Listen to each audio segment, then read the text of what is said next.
வணக்கம். மீண்டும் மற்றொரு காணொலியினூடாக சந்தித்திருக்கிறோம்.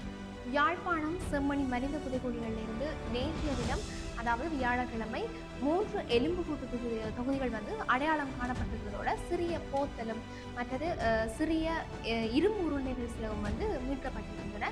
செம்மணி பகுதியில் தடயவியல் அகழ்வாய்வு தளம் இலக்கம் 1 மற்றும் தடயவியல் அகழ்வாய்வு தளம் இலக்கம் 2 என்று நீதிமன்றத்தினால அடையாளப்படுத்தப்பட்ட மனித புதைகுழிகளில் அகழ்வு பணிகள் முன்னெடுக்கப்பட்டு வருது.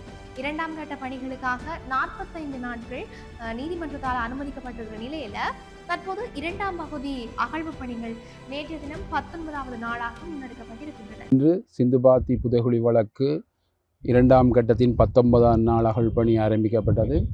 கௌரவ நீதவான் ஏஇ ஆனந்தராஜா அவர்கள் இந்த வழக்கு எடுத்துக்கொள்ளப்பட்டது. ஏற்கனவே அகழ்ந்தெடுக்கப்பட்ட 67 மண்டையோட்டு தொகுதிகளோடு புதிதாக 8 மண்டையோட்டு தொகுதிகள் அடையாளப்படுத்தப்பட்டிருந்தன.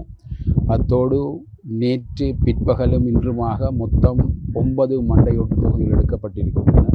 மொத்தமாக 76 மண்டையோட்டு தொகுதிகள் எடுக்கப்பட்டிருக்கின்றது. அடையாளப்படுத்தப்பட்ட மண்டையோட்டு தொகுதிகளாக 88 காணப்படுகின்றன. இந்த அகழ்பணி தொடர்ந்து நடைபெற்று கொண்டிருக்கின்றது.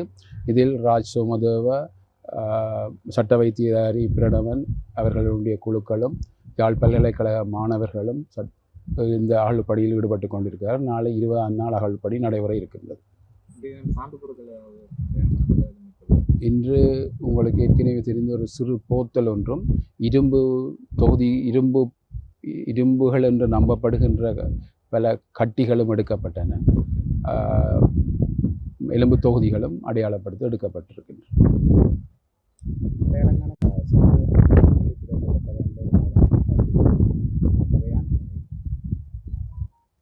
இது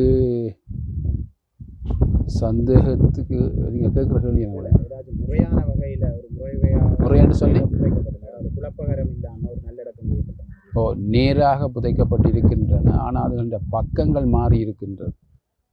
அந்த வடிவில் நாங்கள் அது முறையான என்ற வகுதிகளை கொண்டு வர முடியாது. அது சம்பந்தமாக ஆய்வுகளின் பிற்பாடு அது சம்பந்தமாக கூறக்கூடியதாக இருக்கும்.